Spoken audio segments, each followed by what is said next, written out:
Në zgjedhje lokale vlen do nxjerrë edhe kandidat për kryetar komune që nuk i përkasin as njerëz nga partitë që përbëjnë koalicionin.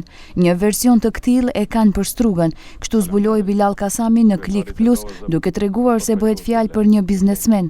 Sipas tij, derisa në koalicion ishte edhe ASH-ja, të gjithë liderët kanë qenë dakord me idenë, përveç Taravarit, për cilin Kasami tha se më me rëndësi e kishte që kandidati të ishte i ASH-s. Nga momenti kur u hap një emër, u diskutua konkretisht për Strugën,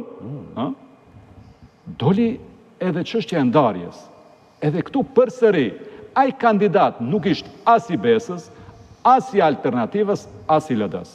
Por një biznesmen i suksesshëm, i cili shprehi gatishmëri që nëse e përkrahën Vleni, është i gatshëm të kandidojë. E tash ky biznesmen do del me Taravarin a do rri me Juve?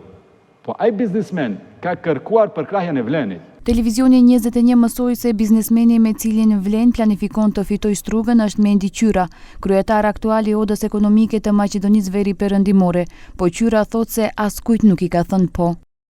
Unë jam kryetar i Odës Ekonomike të Maqedonisë Veri Perëndimore, si i tillë jap deklarata për biznesin dhe rreth tij. Në lidhje me pyetjen tuaj, në kuluaret lakohet e Imrim, ka plot dashamirës qytetar afarist që e mendojnë një gjë të tillë, por askujt deri më tani nuk i kam thënë një po.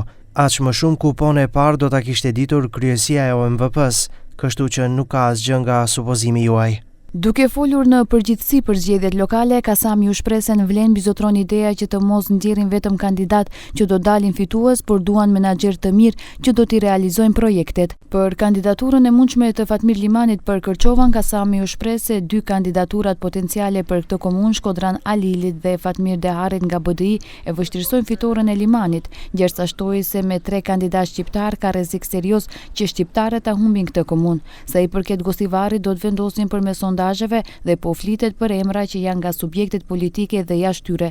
Në Tetov, Çajir dhe Zhelin, Kasami tregoi se do të rikandidohen kryetarët aktual.